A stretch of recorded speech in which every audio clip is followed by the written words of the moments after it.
Hello there. We're continuing our look at probability and we're looking at expected outcomes. Before we go any further, just a reminder of some important terminology.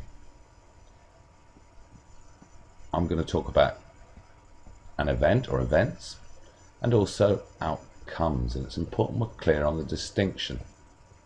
An event is something that happens, such as the rolling of a dice or the flipping of a coin or the drawing of a card from a deck or drawing of a ball from a bag.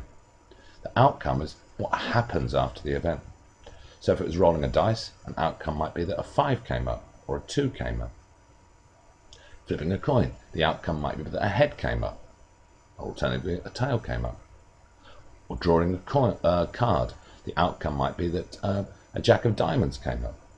So the outcomes are what occur after the event. Now, expected outcomes.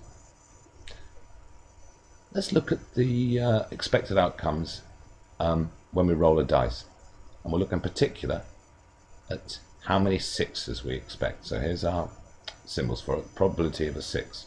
Now the theoretical probability of a 6 is there's only one 6 out of 6 different things, 6 different outcomes. So there's one outcome we want out of 6 outcomes in total.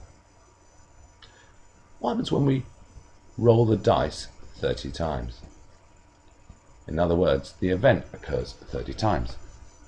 What will we expect to be the outcomes?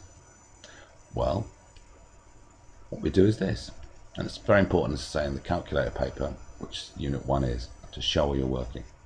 We write down the probability times the number of times the event occurs. Get our calculator out, clear it, type in 1/6.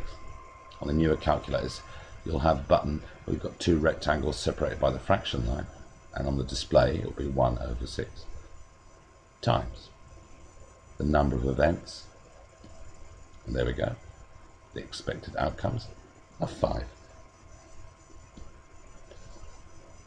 Thank you for listening.